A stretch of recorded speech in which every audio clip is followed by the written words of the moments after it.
welcome back.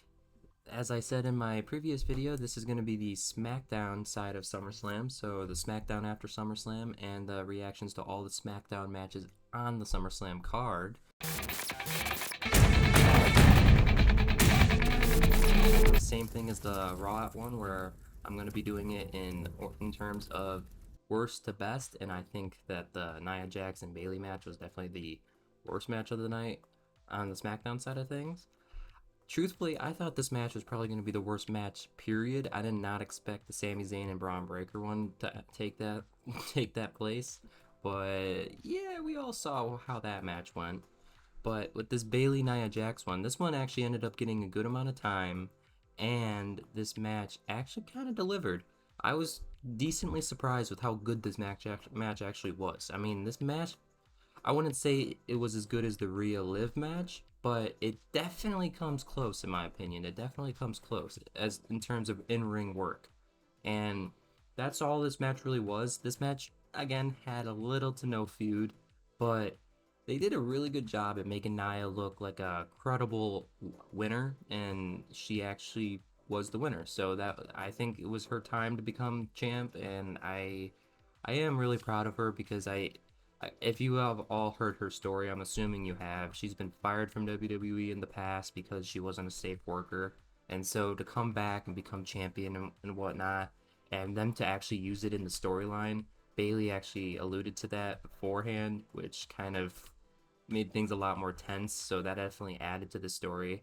And I don't know, I think that was really cool that they finally pulled the trigger on Nia, and I thought it was her time. I mean, we all saw her have that match against Rhea back at in Australia for the title, and there was no chance in hell they were gonna have Rhea lose in her hometown. But Nia looked dominant there. I mean, she just proved that she's the most dominant woman on the roster.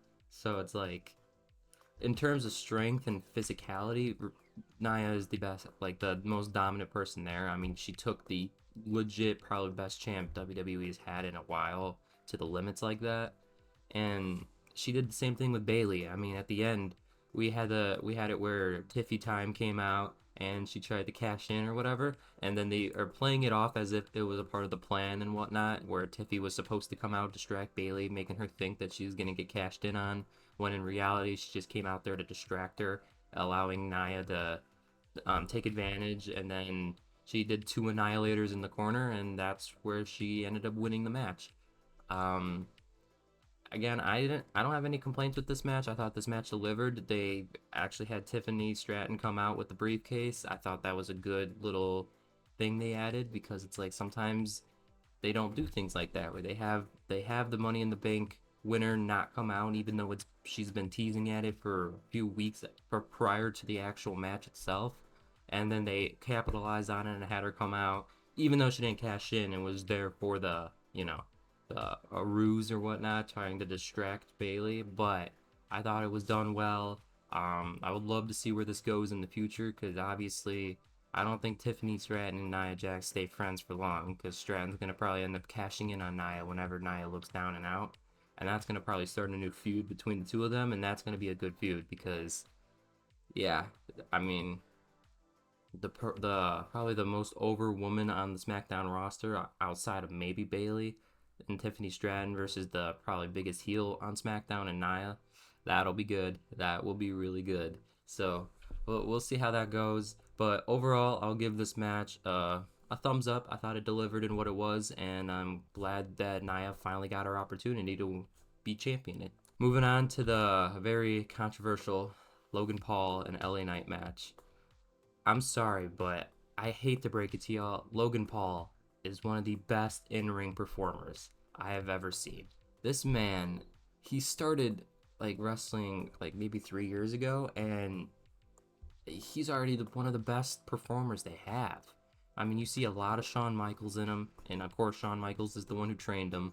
I know Logan Paul is very controversial, and there was a lot of heat surrounding him going into SummerSlam because of some comments he made on social media.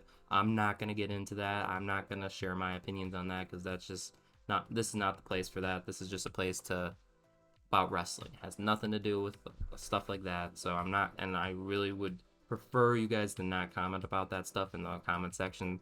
please do not comment about that. I do think Logan Paul did deliver a really good match. Honestly, this might have been his best match to date, and I did not expect it to be against LA Knight, but even LA Knight's best match to date. I think they both put on an amazing performance. That Logan Paul moonsault was so good. That moonsault took the show. That was awesome, in my opinion. And Logan showed why he's one of the best in ring performers they have. I mean, I was decently surprised by how good he's gotten in such little time, but he's one of the best they have. And then, of course, he's really good on the mic as well. I mean, he's that social media influencer that came to WWE, kind of like how Kurt Angle's that gold medalist that came to WWE, but we hate both of them. And I love how Logan Paul's been using that, and he's been using that to like create more heat for himself. I mean, he's nowhere near Dom level heat. If he keeps saying what he says over social media, he'll definitely get there. But I definitely do think that Logan Paul has shown why he deserves to be here. I thought the match was a really good match. I give it a thumbs up.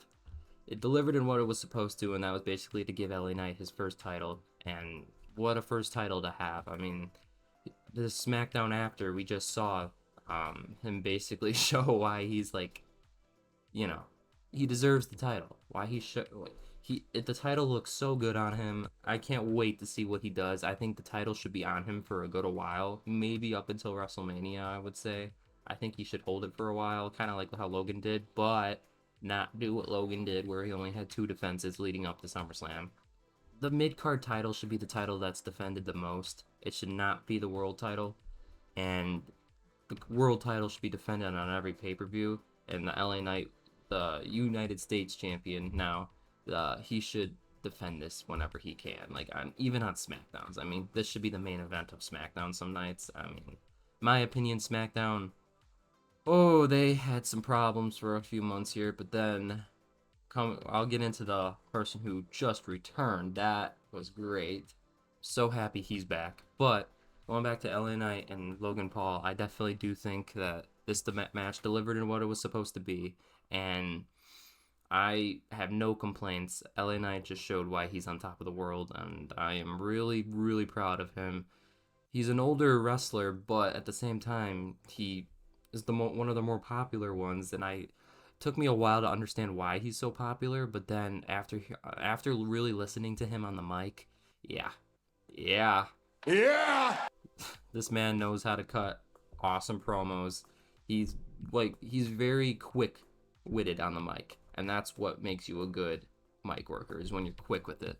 And LA Knight is very quick with it. So, and even Logan Paul's quick with it. So that's why I also thought Logan Paul did a good job. This actually had a pretty solid feud leading up to the match, and I thought they capitalized big time in having LA Knight be the one that finally defeats the Maverick Logan Paul. Favorite match from the SmackDown side of things: Solo Sikoa versus Cody Rhodes. I think the LA Knight Logan Paul match was a better in-ring match, but the Cody Rhodes Solo Sikoa story was better because of what followed at the end of the match. Truthfully, I want to say the first 20 minutes of this match was kind of lame. 15-20 minutes of this match. I mean, Solo, I think, should be going for the mid-card title more than the world title. And it's unfortunate that they kind of just threw him into the fire. I mean, we go from him not speaking at all to him cutting, like, insane, like, promos right away. I don't know. I haven't really been a fan of this new Bloodline Solo Sikoa Tribal Chief thing, because it's hard for me to buy it, especially now that they don't have Paul Heyman with him when Paul Heyman really needs to be with him. Solo Sikoa needs a Paul Heyman desperately, but they're trying to write Solo Sikoa as his own villain, and that's the problem, is that there needs to be some manager that comes for Solo Sikoa, because he needs a manager desperately. I mean, I know he's been with Roman, and he got to really experience a lot of the stuff with Roman and Paul by his side for a lot of it, but it's a lot different when you're the one cutting the promos. It's a lot different. And now that Solo's cutting promos on his own, it's like you're just not used to seeing him talk. So now all of a sudden you got to go to him talking, and it just doesn't hit right. It doesn't feel right. It doesn't look right. And a lot of his comments and stuff is kind of just pathetic. I mean, seriously, I don't really buy him as that credible of a tribal chief, and obviously I don't think we're supposed to, but at the same time, if they really are trying to build him up to be this awesome, like insane tribal chief, they're not doing a great job of doing it right now because I just don't buy it. And a lot of it is due to his promo work. I'm not saying he's terrible. He's not terrible at his promos. He's not. But at the same time, he's not great, and it shows. Cody carries him a lot through these promos, and it's very obvious he's been the one carrying him through them. Um, they basically resort to the bloodline beating up Cody rather than Solo beating him up through words, and it's very obvious that they're doing that because that's kind of what we got for the last few weeks is that bloodline would basically just destroy Cody any chance they got, and then destroy Kevin Owens and Randy Orton, making them look like this insanely credible bloodline, even though they're really not. Jacob Fatu is the only incredible person on that bloodline. You got Tongaloa, who can't seem to, do anything right. By Tongaloa! If you see that SummerSlam botch from him, that was pretty funny. Just, that was kind of sad. I'm not even gonna lie.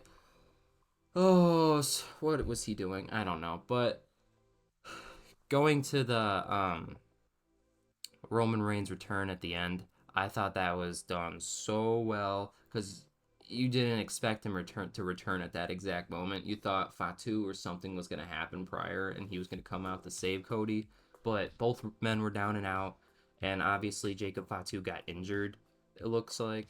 But I don't know if that's a real injury. I'm assuming it obviously is, but I always had it in mind that maybe they're trying to delay the Jacob Fatu Roman Reigns face off. I thought maybe that's what they were trying to do a little bit, but then when it got confirmed that he really did get injured and I saw him in a walking boot, then it's kind of hard to deny the facts there that he really did get injured. But that's going to be an interesting showdown when that happens. Roman Reigns versus Jacob Fatu. I mean, that's definitely a pay-per-view worthy match. And maybe that's what they should do at, whatchamacallit, Bash in Berlin. If Fatu's ready, of course. But going back to Roman's return, I thought it was done so well. And then, of course, him going for Solo rather than Cody. Superman punch. And then his, oh, and spears him. That was great. That was the loudest ooh-wah I've ever heard. I'm so happy for him because it's like he tried so hard to be this baby face for like 10 plus years and no one wanted to cheer for him. Vince shoved him down our throats. It was bad. I felt so bad for Roman because it's like he was trying his absolute best to get the crowd behind him and they just did not want to cheer for him.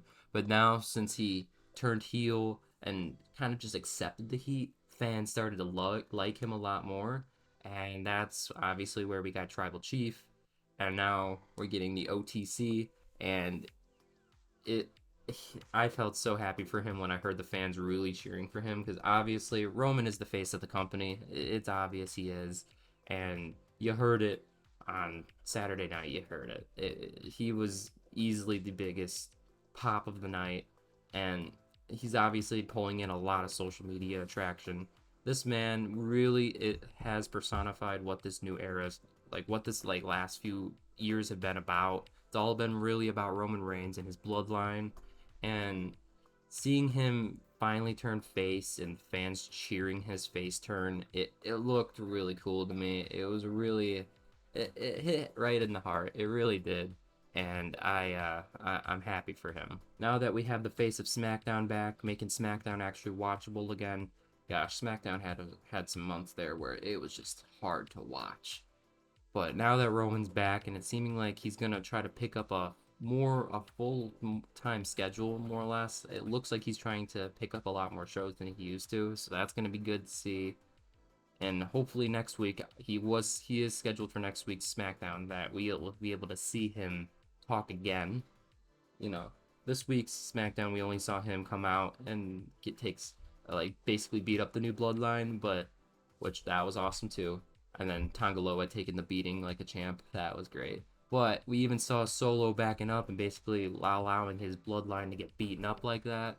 That's interesting. And then we saw Tama Tonga look at the I don't know what you call it, the red necklace or whatever that symbolizes the head of the table. He looked at it weird, and then he like hesitated to give it to Solo. So I'm interested to see where that goes. Far too early to tell where that's gonna go, but that was definitely something to keep your eyes on for the future. Um, Overall, I thought the Roman return is gonna bring SmackDown back up, and right now SmackDown is just struggling. It was struggling for a while, and even when Roman returned, there was some segments on SmackDown that just wow, they're struggling. They need some people from Raw. I even kind of had the idea of, about maybe the new Judgment Day goes to SmackDown for a while. I was thinking maybe you do that because it's like you need something over there. And especially when SmackDown becomes 3 hours, you gotta send something over there because it's like right now it's just struggling. It is struggling. Raw does not have a problem with time at all, and they even have a lot more time for backstage segments. SmackDown needs that. SmackDown needs some backstage segments, and it, I don't know. It's just it was missing something, and I think now that Roman's back, I think it was missing Roman. So we we can pray that SmackDown will become watchable again. I'm assuming it will, but right now I am so happy that Roman is back. OTC, ones to the sky. Solo, I'm not acknowledging you. I'm acknowledging the OTC. This was awesome to see, though. I'm so happy Roman is back, and I cannot wait to see where this storyline goes from here. But that has been my thoughts and my opinions on SmackDown and SummerSlam. Um, I would love to hear what you guys think about everything that happened. Leave your thoughts and comments in the comment section, and I will see you next time. See ya.